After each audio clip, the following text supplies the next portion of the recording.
안녕하세요, JR쌤 박대건입니다. 7화 리뷰를 해보도록 하겠습니다.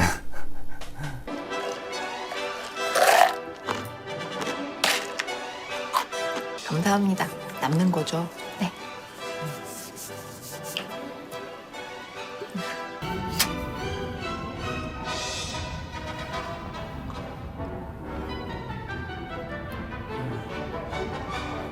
아니 근데 이거 보면은 의사들이 전부 커피 중독자인 줄 알겠어요. Bonjour, buongiorno, buenos dias. 좋은 아침이요. 이렇게 다 가야 되는 거지?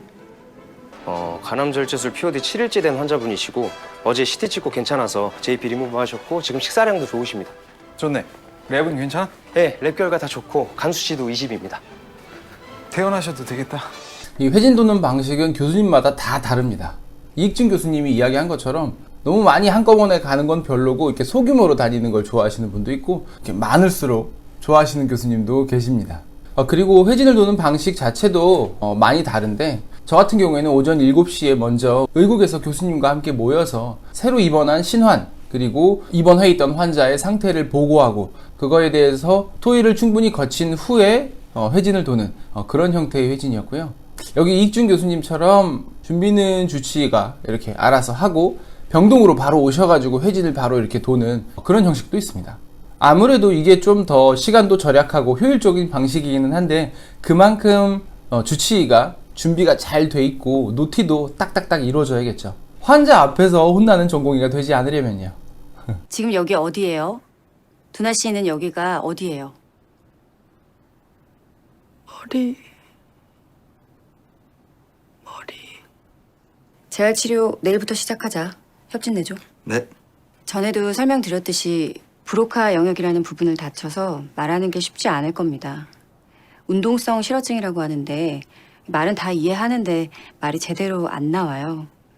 점차 회복이 되긴 하는데 시간이 많이 걸릴 수 있습니다. 자, 재활치료를 시작하자고 하시네요.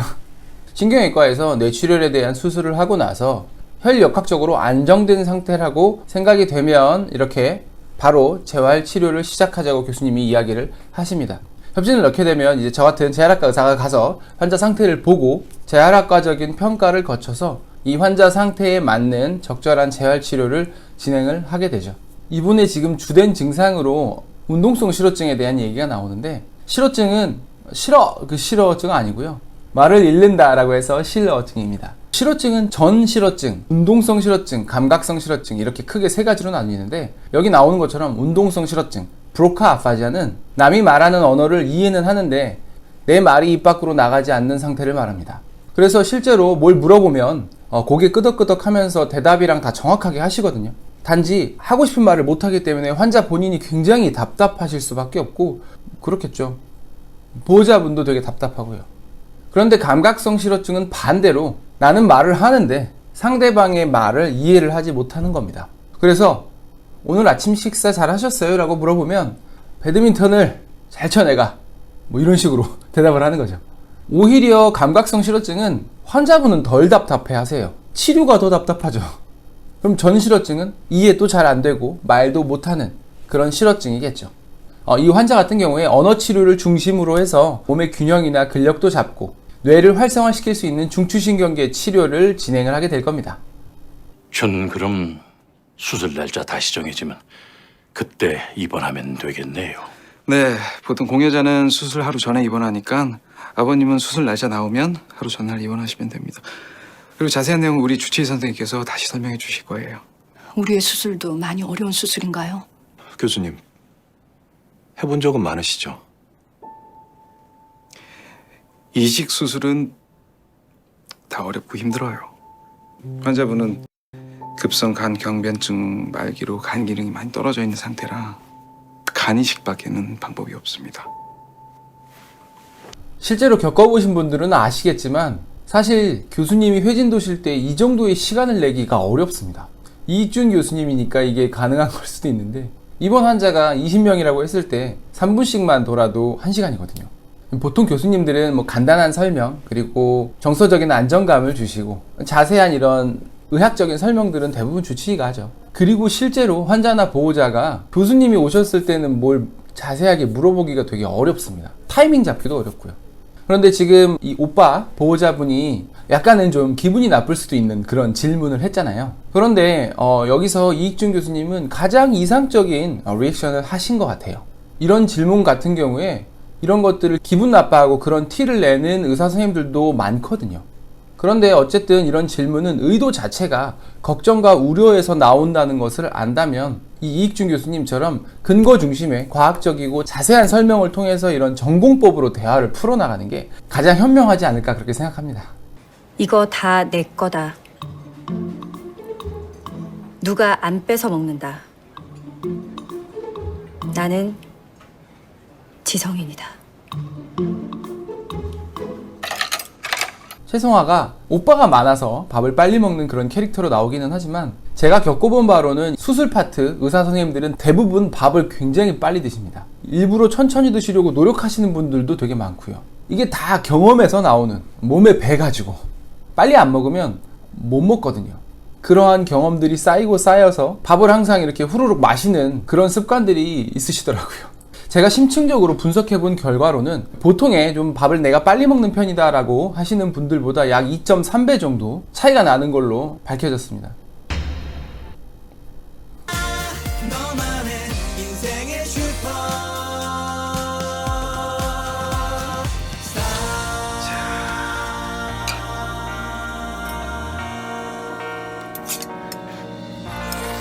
이 장면은 요즘 같은 시기에 정말 그냥 보는 것만으로도 힐링이 많이 되는 그런 장면인 것 같아요.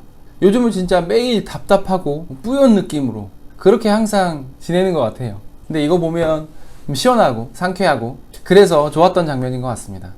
부럽네요, 불멍. 엄마, 어떻게 그걸 까먹어? 정말. 아, 엄마 진짜 왜 이러니? 달력에도 적어놓고 어제 네 이모하고 통화도 했는데 어떻게 그걸 홀랑 까먹니? 어떻게 나 진짜 왜 이래?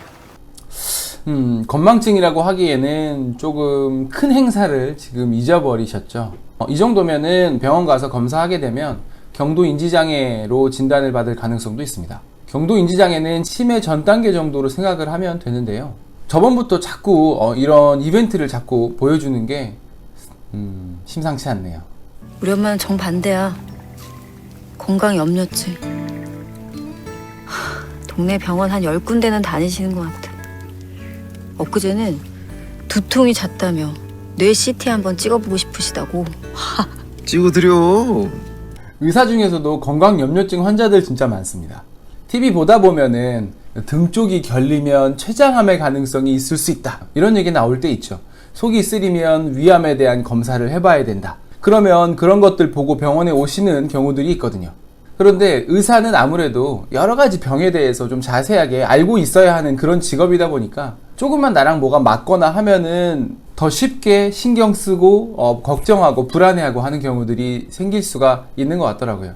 그래서 실제로 머리가 조금 아프거나 무겁거나 하면은 뭐 MRI 찍어보고 하시는 분들 많습니다.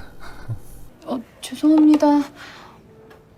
근데 저 사과했는데요. 그것도 사과인가? 건성으로 죄송합니다 하면 끝이야? 아우, 사과 참 쉽네. 할머니 저 아세요? 왜 반말을 하실까요?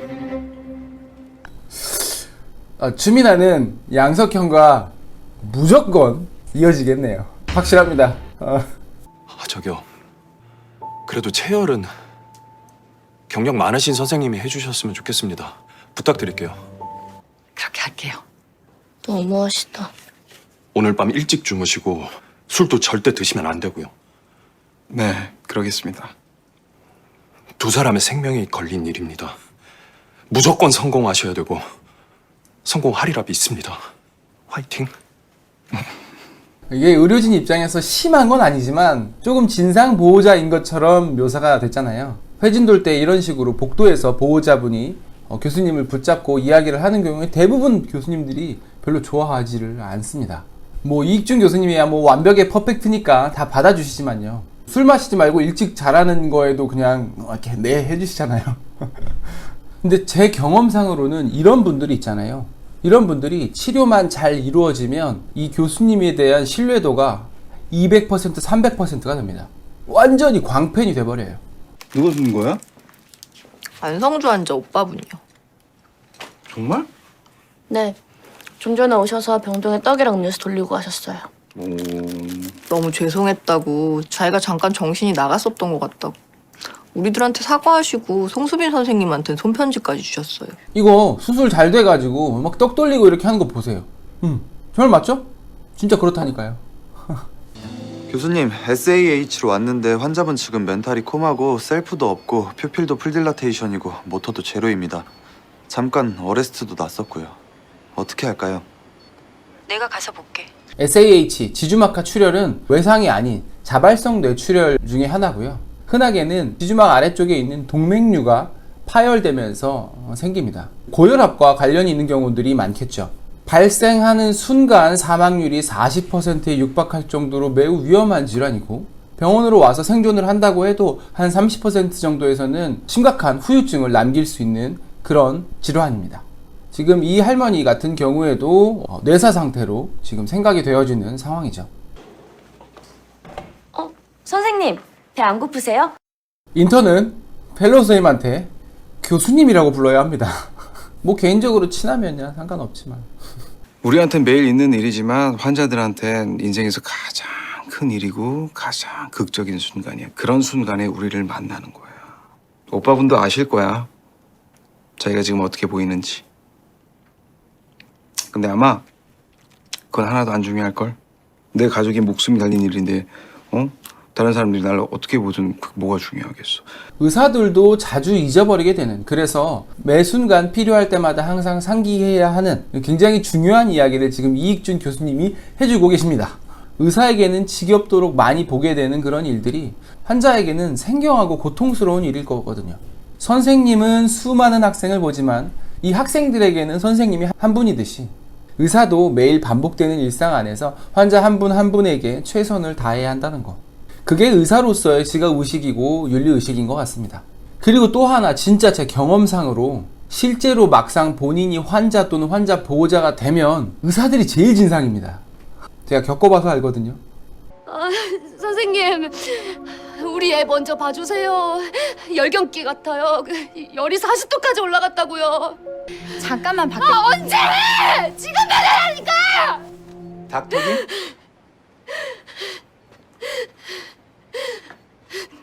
김 선생 맞지? 제 말 맞죠? 진짜 와, 거의 뭐 점쟁이. 근데 여기서 지금 이분이 소아과 의사로 나왔는데 소아과 전문의 선생님이면 이렇게까지 그럴 것 같지는 않은데. 뭐였지? 뭐였더라?